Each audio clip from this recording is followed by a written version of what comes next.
Without further delays, I now introduce Associate Professor Philip McCahy, the Clinical Director of VASM, our fearless leader, to present on the meaningful use of the VASM data in professional development. Welcome, Phil. This is a Prezi, it's not a PowerPoint, so I like Prezis because they can zoom in and out, but they can make you a little bit dizzy. So I apologize if that is the case. So without further ado, we start zooming around. Basically, what my title involves is two things. One is obviously professional development, and we'll talk a little bit about that during the rest of the talk. And the other one is VASM data. So if we go back to the professional development, if we go the right way, if you log into the RACS website and you get onto the professional development site, you should see something like this. I don't know whether you'll all see a sea of green. I took this snapshot a few weeks ago now, but it gives you an idea of what we're supposed to achieve every year and when we're doing our CPD. VASM does play an important part in this. And the most obvious part of it is that if you don't contribute to VASM, you don't get a nice green tick here. And contribution really comes in two parts. I'll zoom in on that. You either put cases in or you don't. If you put cases in, then you get a tick. If you don't get a tick and you don't get signed off for your CPD. The other part of the thing is if you get involved in any first-line assessments or second-line assessments. And again, if you're sent a first-line assessment and you don't send it back, you don't get a tick. So that's really pretty black and white, although there are some grey areas which we can talk about. And theoretically, we can't be re-registered by APRA because there's a box every year that we tick in September saying, have you done your CPD? And we're supposed to be honest and say yes. You might see in the bottom left here, this reflective practice one, which I think has become a bit of a problematic thing for CPD. And this was introduced a few years ago. And when it kicked off, there were a few things we could do to get this reflective practice done. But as you can see, when I took this screenshot, I hadn't done my reflective practice. And I think it is increasingly difficult for us to get points on reflective practice. We shall return to that very shortly. I was hoping actually in this webinar that because we're going to be talking a bit about reflective practice, we might get some reflective practice points, but CPD said no. This has obviously been a chaotic year.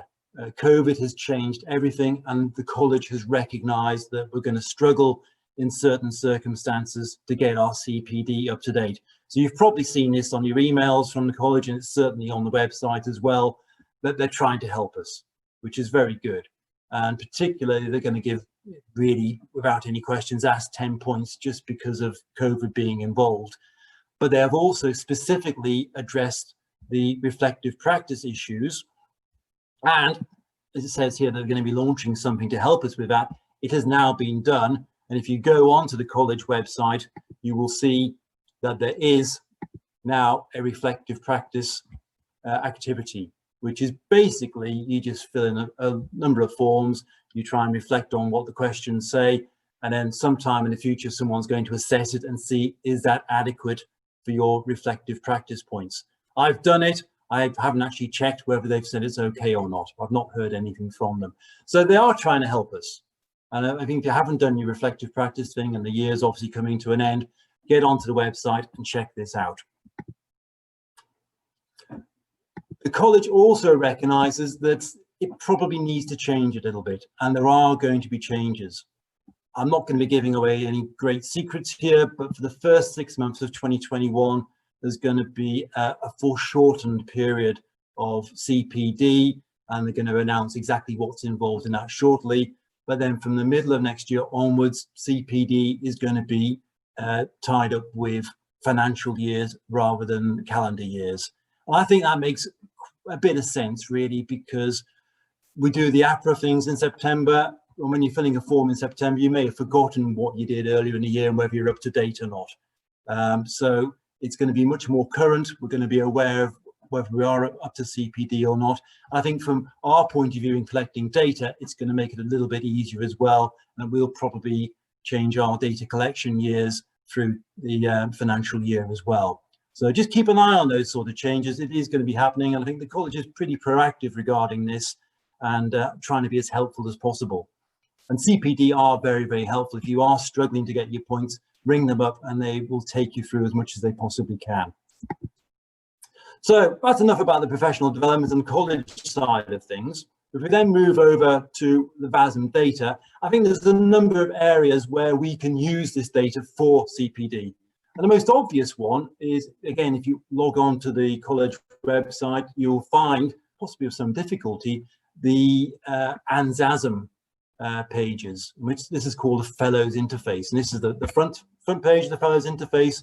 And once you get into it, you'll come across this, which is quite a good summary of where you stand regarding VASM in particular. So it'll tell you how many surgical cases you've got, how many assessments you've done, and you can get more and more details if you want by clicking on the various tabs. So I think this is quite a good way of us, keeping up to date with what's happening with VASM and what's happening with the data we're using. You can, as you see there, request a summary report.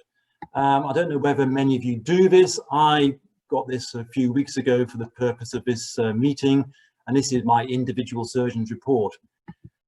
As you saw, being a urologist, I don't have that many deaths, not compared with the cardiothoracic or the neurosurgery or even the general surgical people. So the numbers I generate are not very great. And I think this is one of the limitations of this report, in that if you don't have very many deaths, you're not going to get that much useful data out of it.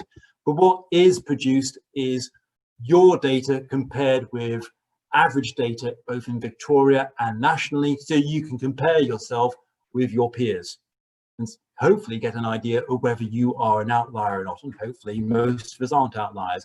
But this is the sort of data that the report produces. I'm not convinced that it's that useful, but it is available if you want to use it, and we might tweak it in the future.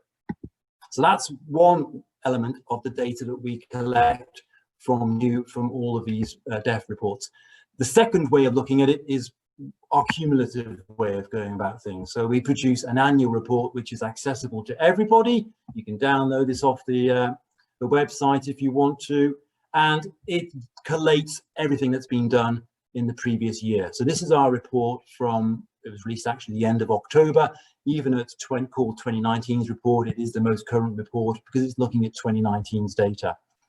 And I've just got one page which I pinched from this here, which just gives you a snapshot of the sort of information and the sort of use we make of the data.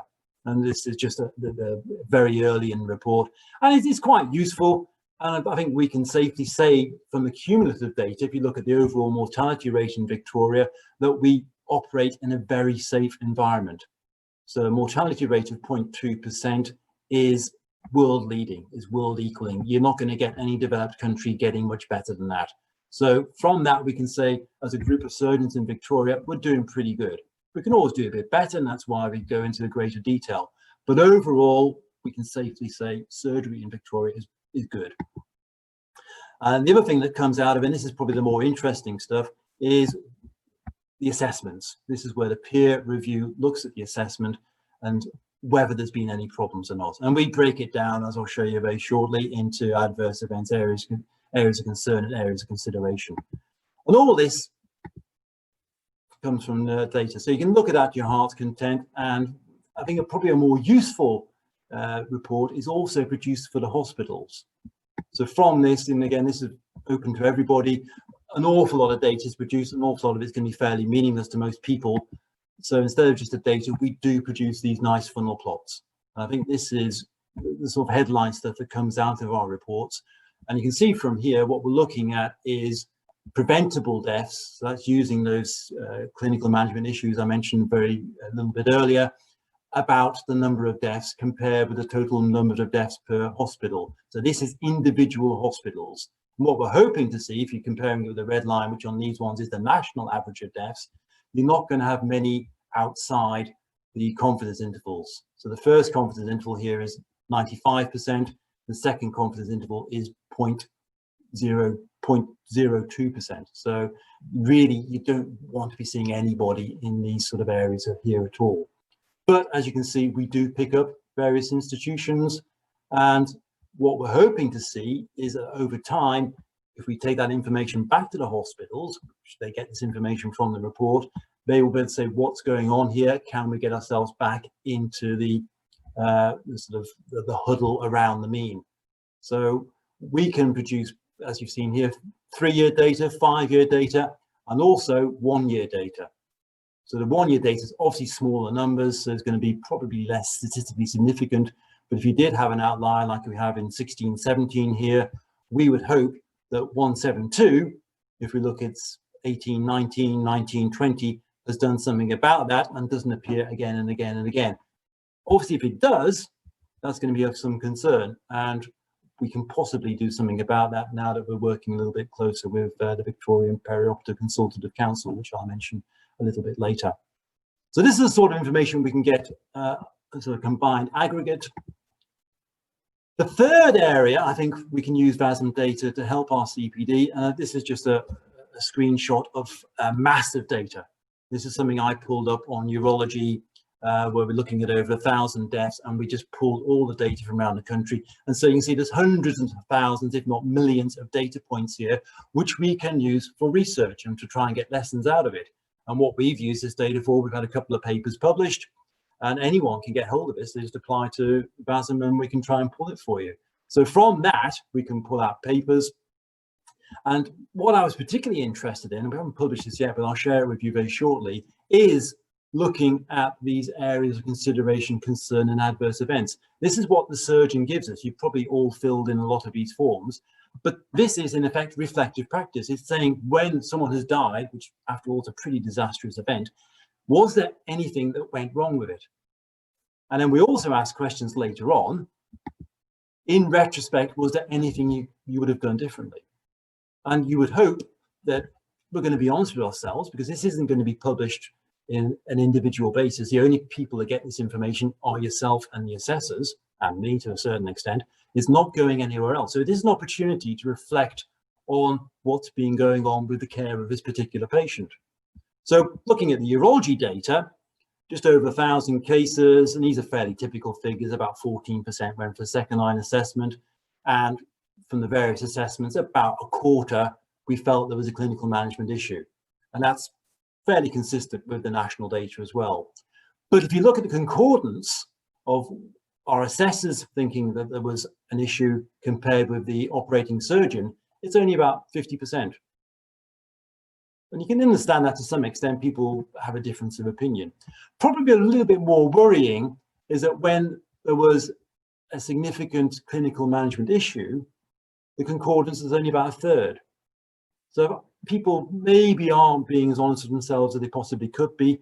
And the other way you could look at this is saying, well, actually, they just couldn't be bothered filling in the form properly, because it's much easier to go no, no, no, no, rather than sit back and go, okay, I'll spend a bit of time on this and I'll fill in the boxes accordingly. And there's nothing much we can do about that. We can't force people to fill in the forms religiously. There's sort of no punishment we can give, provided the form is filled in. So I think that we can reflect a little bit more on what we do, and I think some of the data that we're producing can push us in that direction, which is hopefully a good use of VASM data.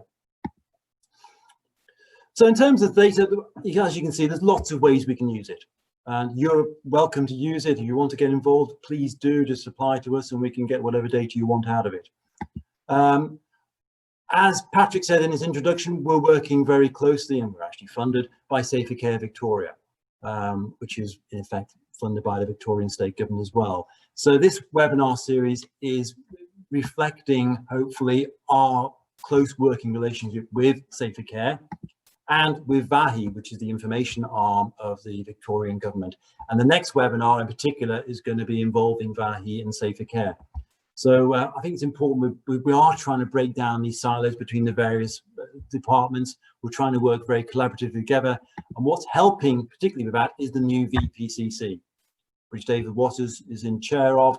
And it's only been around for a year or so. It's basically finding its feet very quickly. It's been thrown a very difficult first year because of COVID, and has shown its worth, hopefully, in a lot of the things it's been putting forward. It's really been a very collaborative organization. So we'll be talking more about VPCC in the future talks. But the major point is we're trying to collaborate. It's working very well. We're having to change the QP, the national law, to allow this collaboration. And I think Guy might be talking about that a little bit later on.